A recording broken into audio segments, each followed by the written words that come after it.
नमस्कार मंडळी, शोभा स्वाद मराठीमध्ये आपले खूप खूप स्वागत आहे. तर मंडळी, आज आपण असं छानपैकी तशी चटपटीत रेसिपी बघणार आहे. उन्हाळा विशेष म्हणजे कैरीची चटणी. अशी कैरीची चटणी आपल्याला बनवायलाच पाहिजे आणि खायलाच पाहिजे उन्हाळ्यामध्ये. म्हणजे आपले एकदम भूक नसले तरी पण आपण आनंदाने आंबट तिखट अशी चवीची चटणी करणार आहोत. चला तर बघूया. त्यासाठी मी तोतापुरी कैरी घेतलेली, कारण ही जास्त आंबट नसते किंवा गोड पण नसते, म्हणजे एकदम आपली चटणी छान होणार आहे. आणि सुकं खोबरं घेतलेलं आहे, लाल मिरच्या घेतलेल्या सुक्या, मीठ, सफेद तीळ घेतलेलं आहे. हे तडक्यासाठी मोहरी, जिरे आणि उडदाची डाळ आणि कढीपत्ता. तर आपण आपल्या चटणीला एकदम म्हणजे स्वादिष्टपणा येण्यासाठी आपण छानपैकी असे सर्व मसाले भाजून घेणार आहोत. मसाले म्हणजे फक्त लाल मिरची, खोबरं आणि सफेद तीळ. तर मी हे थोडंसं असं वरळ भाजून घेते. तर आपण या पद्धतीने हे खोबरं मी भाजून घेतलेले आहे, कारण सुकं खोबरं घेतलं होतं.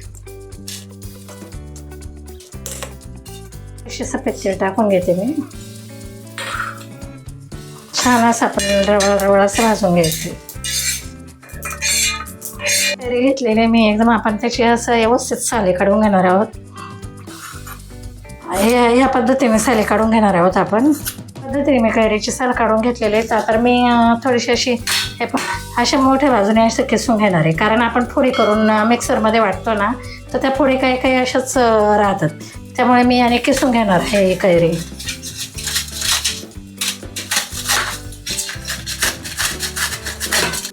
तर या पद्धतीने मी सर्व कैरी आपले किसून घेतलेली. आता आपण छान वाटण करून घेऊ. मंडळी, आपण छानपैकी आपण मिरची, खोबरं, जिरे, सफेद तीळ घेतले होते ना, ते छानपैकी वाटून घेणार आहोत. तर अगोदर मी मिरची वाटून घेते, कारण आपली मिरची ना एकदम बारीक होत नाही. तर मिरची मी या पद्धतीने अशी वाटून घेतलेली. त्याच्यामध्ये मी आता कैरी टाकते, म्हणजे छान आपली अशी चटकदार चटणी होईल आपली कैरीची. स्वादानुसार मीठ टाकून घेतलेले आहे मी. तर तुम्हाला मी गुळ दाखवायला विसरले होते. थोडासा गुळ टाकून घेते मी त्याच्यामध्ये. गोड आंबट अशा पद्धतीची आपली चटणी होणार आहे. भाकरी बरोबर खूप छान लागते. तुम्ही चपाती बरोबर खाऊ शकतात, भाकरी बरोबर खाऊ शकतात.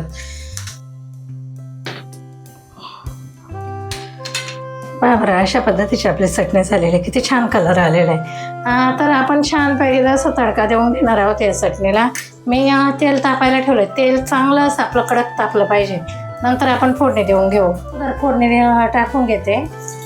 मंडळी, ही रेसिपी इतकी सोपी ना, का म्हणजे एकदम असं पटकन होणारी रेसिपी. आणि जेवायला बसतो ना, तर आपल्याला एकदम छानपैकी तसं म्हणजे ही चटणी जर तोंडी लावायला असते ना, खूप छान जेवण होईल बघा. जिथे एक चपाती खायची तिथे आपण 2 चपात्या तर नक्कीच खाणार, हा माझा पूर्ण विश्वास आहे. तर हा तडका आपण छान बसून घेऊ.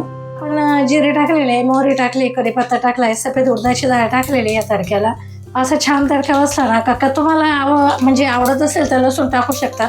मला कैरीच्या चटणीला लसूण आवडत नाही, त्यामुळे मी लसूण टाकला नाही.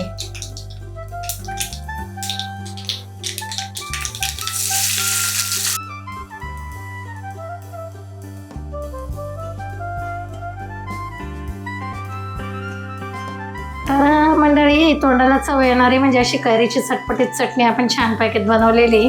आणि ही चटणी तुम्ही माझ्या पद्धतीने नक्की करून बघा. तुमची चटणी कशी झाली ते मला कमेंटमध्ये नक्की सांगा. आणि सबस्क्राईब करा, लाईक करा, शेअर करा. व्हिडिओ थोडा जरी आवडला सबस्क्राईब नक्की करा.